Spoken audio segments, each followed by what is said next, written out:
इस वक्त हमारे साथ।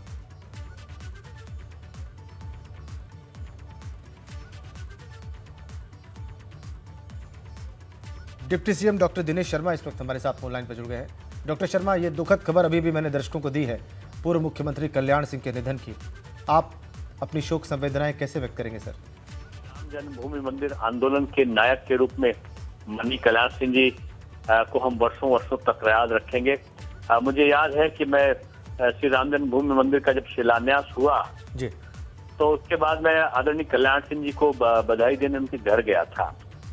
माननीय कल्याण सिंह जी ने जैसे गले से लिपटा के और आंखों में आंसू भर के कहा कि दिनेश, मेरे जीवन की बहुत बड़ी जो इच्छा थी, आज उसको पूरी होते देखे मैं समझ नहीं पा रहा हूं कि मैं अपनी खुशी को कैसे बयान करूं। और सचमुच वो रोने से लगे थे। कल्याण सिंह जी एक बहुत बड़े जननेता रहे और कल्याण सिंह जी अभूतपूर्व व्यक्तित्व के धनी रहे हैं। और मैं समझता हूं कि वर्षों वर्षों तक उनके तरह कार्य करने वाला, कार्यकर्ताओं की पहचान करने वाला, एक निष्पक्ष शैली में काम करने वाला, एक कुशल प्रशासक के रूप में जाने जाने वाला और सबको साथ में लेकर चलने की अभूतपूर्व कला वाला व्यक्ति, मैं समझता हूं कि बहुत बड़ी क्षति है। और ऐसे राजनेता को खोकर हम लोग अपने आप में कुछ खोयापन महसूस कर रहे हैं। ईश्वर से यही प्रार्थना है कि उनकी आत्मा को सद्गति दें और उनके जो स्वप्न है वो पूरा हो।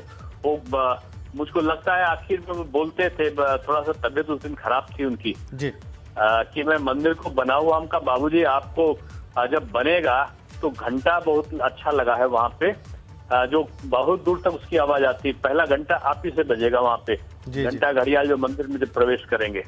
हंसी में मैंने बोला था, बोले बेटा दो जिंदगी का कोई ठिकाना नहीं है, शिलान्यास हो गए, यही मेरे लिए बहुत बड़ी है। मैं मोदी जी को कैसे बधाई दूं और योगी जी की उन्होंने उस समय बड़े अश्रुपूरी शब्दों में तारीफ करी जी। तो मुझको लगता है कि माननीय कल्याण सिंह जी वर्षों वर्षों तक याद किए जाएंगे। डॉक्टर शर्मा, आपके शब्द बता रहे हैं कि कितना आदर और कितना सम्मान है आपके हृदय में उनके लिए। दो वाकये आपने हमारे दर्शकों के सामने रखे, दो यादें आपने ताज़ा की अभी अभी। हम ज़रूर जानना चाहेंगे उनके लैंडमार्क डिसीजन को, क्योंकि बहुत सारे निर्णय उन्होंने लिए जो ऐतिहासिक हैं, उनके बारे में ज़रूर आपकी टिप्पणी चाहेंगे और आपसे जानना चाहेंगे कि कौन सा आपको सबसे अहम लगता है। देखिए, ऐतिहासिक था कि हम कार सेवकों पे गोली नहीं चलाएंगे और आखिर तक उन्होंने पद तो छोड़ना पसंद किया, लेकिन कार सेवकों पे गोली का चलाने का कोई आदेश उन्होंने नहीं दिया।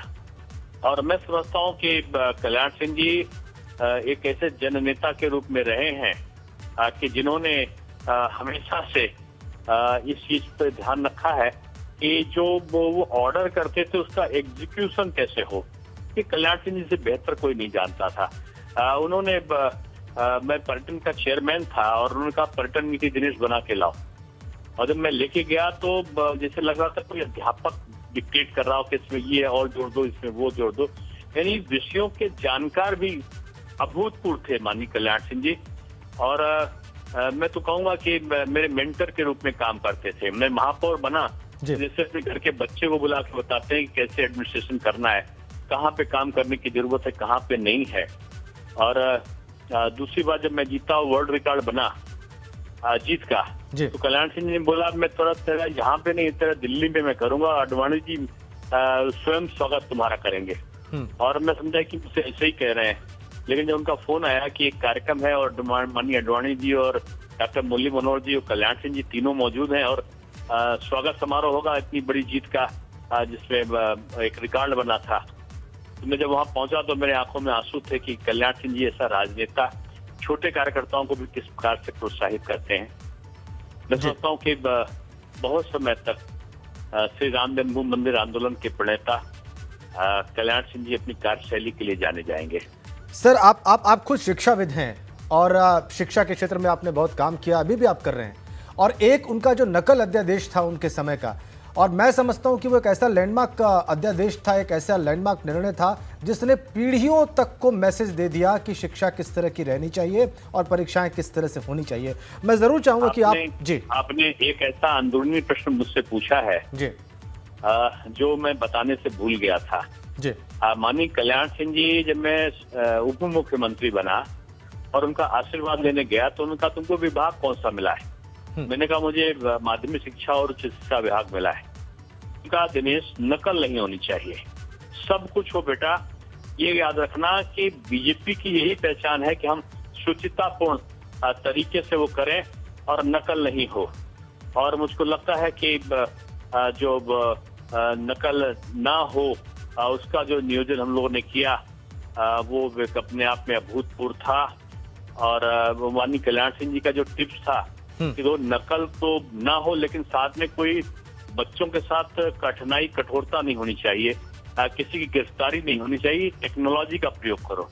और उनके कहने पर मैंने एक ऐसी टेक्नोलॉजी अडॉप्ट की कि सीसीटीवी कैमरे के माध्यम से, स्टैटिक मजिस्ट्रेट के माध्यम से, कि नकल नहीं हुई लेकिन किसी भी छात्र और शिक्षक के खिलाफ कोई कार्रवाई भी नहीं हुई। माननीय कल्याण सिंह जी एक बहुत बड़े प्लानर के रूप में, नियोजक के रूप में भी याद किए जाएंगे। और डॉक्टर शर्मा, जिस वक्त उन्होंने निर्णय लिया उस वक्त ये कोई बहुत ज्यादा चिंतन या चर्चा का विषय भी नहीं था जब वो इस पर उन्होंने काम किया और मैसेज दिया। और देखिए उन्होंने आपको भी, अभी आपने याद किया कि कैसे आपको उन्होंने मशवरा दिया कि क्या करना चाहिए। सर, अब सरकार उनकी स्मृतियों को कैसे अगली पीढ़ी तक पहुंचाएगी, इस पे हम जरूर जानना चाहेंगे आपके विचार।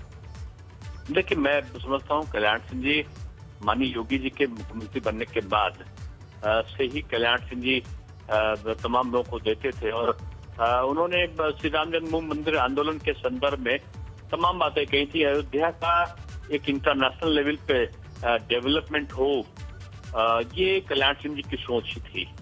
और मैं समझता हूँ कि योगी जी के तमाम जो उन्होंने नियोजन किए थे उसमें कल्याण सिंह जी की तमाम सलाहों को उत्तर प्रदेश सरकार ने अडॉप्ट किया था। और मैं कह सकता हूँ कि ये बहुत बड़ा कल्याण सिंह जी का एक रोल मॉडल के रूप में कल्याण सिंह जी सबके थे। और मैं समझता हूँ कि रोल मॉडल के रूप में उन्होंने काम किया है और हम सब लोग तो उनके एक अंग के रूप में रहे हैं। मैं ईश्वर से यही प्रार्थना करूंगा कि कल्याण सिंह जी की आत्मा को सदगति प्रदान करें। एक विषय पर मैं जरूर आखिर में बात करना चाहूंगा, वो एक कानून व्यवस्था, लॉ एंड ऑर्डर। जब लॉ एंड ऑर्डर की बात होती है और कुछ बड़े चेहरे उभर कर जहन में कौंधते हैं डॉक्टर शर्मा, तो उनमें एक बहुत बड़ा चेहरा कल्याण सिंह का सामने आता है। और ये चुनौती सिर्फ उत्तर प्रदेश की नहीं रहती है, ये पूरे देश और उत्तर भारत में तो विशेष तौर पर देखी जाती है। उस क्षेत्र में उन्होंने जो अपने समय में काम किया वो कैसे एग्जाम्पलरी रहा सर? देखिए, मैं मेरे पिताजी थोड़ा सा वरिष्ठ कार्यकर्ता के रूप में थे और उम्र में माननीय कल्याण सिंह जी से बड़े थे। लेकिन कल्याण सिंह जी को वो बहुत छोटे भाई की तरह मानते थे। जब बीजेपी का वो समय था कि जब लैया चना हमारे घर से जाता था, माननीय कल्याण सिंह जी प्रदेश अध्यक्ष हुए थे और मैं छोटा सा था, मतलब मैं नौजवान था उस समय। और कल्याण सिंह जी के लिए मैं बोरों में भर के, जो कार्यालय में सारे लोग लैया चना खाएंगे, ले जाते थे। तो कल्याण सिंह जी एक कॉफी हाउस के बगल में भुजुआ था, तो उसके वहाँ वो भेजते थे लैया चना को भूंजने के लिए कि गरम गरम आएगा तो सारे लोग मिलकर साथ में खाएंगे। और बड़े बड़े नेता लोग, माननीय माधव बाबू, कल्याण सिंह जी, गंगा भक्त सिंह जी, राम प्रकाश गुप्ता जी, सब बैठ के लैया चना एक दूसरे के साथ खाते थे। और कल्याण सिंह जी उसी में पार्टी के लिए नीति बनाते हुए दिखते थे कि इस तरह हमको बढ़ना है आगे। लेकिन उन्होंने शॉर्टकट मेथड कभी नहीं अपनाया कल्याण सिंह जी ने। कल्याण सिंह जी बढ़ने की स्ट्रेट फॉरवर्ड, स्पष्टवादी था। और उन्होंने हम लोगों को भी यही कहा कि भाई देखो, तरक्की जरूर करो लेकिन शॉर्टकट मेथड से मत जाना, और जनता को और पब्लिक को और कार्यकर्ता के प्रति उदासीन भाव मत रखना। ये कल्याण सिंह जी थे। कल्याण सिंह जैसा दूसरा नहीं हो सकता। जी, अभी आप जा रहे हैं एसजीपीजीआई सर?